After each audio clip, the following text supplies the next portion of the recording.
Ganito umiikot ang buhay ko. Pagkagaling ko ng trabaho, ayan, bibili na ako ng pang-almusal namin, pang-tanghalian namin, lalo na kung galing akong panggabi kasi matutulog ako. So kung nasa bahay naman yung anak ko, siya na yung magluluto. Pagkagaling ko ng trabaho, mag-park ng motor at ayan, pinupunasan ko muna siya.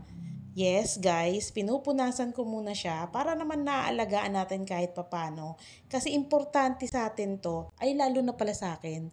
Kasi napaka-convenient na simula nung nagmotor ako, hindi na ako ganun nalilate.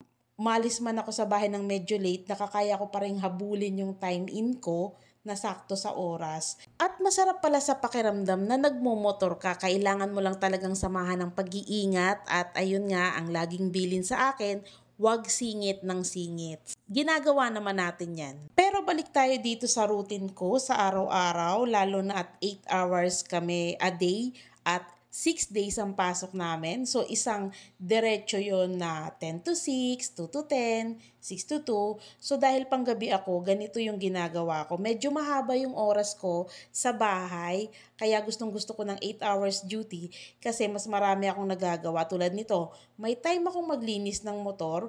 Minsan, kapag medyo maulan, or may nadaanan akong mga putik-putik dyan, talagang bago ako matulog, hindi ko man siya malinisan, siguradong paggising ko ng alas 4, lilinisan ko na yan, huhugasan ko na yan siya. At pagkatapos ko yung linisan, syempre, kakain ako ng almusal, maglilinis ng katawan, doon naiikot yung mundo ko sa paggawa ng reaction video katulad ng mga napapanood nyo dito sa page. Kaya maraming maraming salamat sa mga nanonood, lalo na yung mga talagang bago lang. Maraming maraming salamat po sa pagtangkilik at panunood, sa pag-share, syempre sa pagko-comment na rin.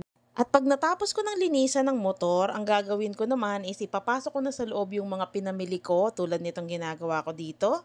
Ayan, ilalabas na natin ang mga binila natin. Akala mo naman talaga, ang dami-daming pinamili.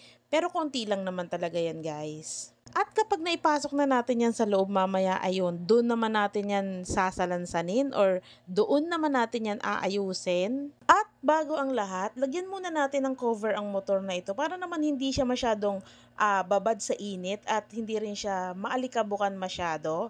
Ayan, talagang yung binili ko na cover na yan, saktong-sakto sa kanya yan. At eto na siya, jaran! Pasok na tayo sa loob. Sa loob naman tayo magliligpit at dahil solo ko, ako lang talaga mag-isa ang gagalaw. So medyo napagod ako dito kasi galing ako sa biyahe. May nilakad pa akong iba. Pagdating ng bahay, ako pa rin ang magliligpit ng aking mga dalas. At umpisa na nating mag-ikot dito sa bahay. So nakatapos na akong magwalis, nailigpit ko na yung mga nabili ko at ayan, eto namang mga daladala ko galing sa trabaho ang ililigpit ko para naman makapagpahinga na ako.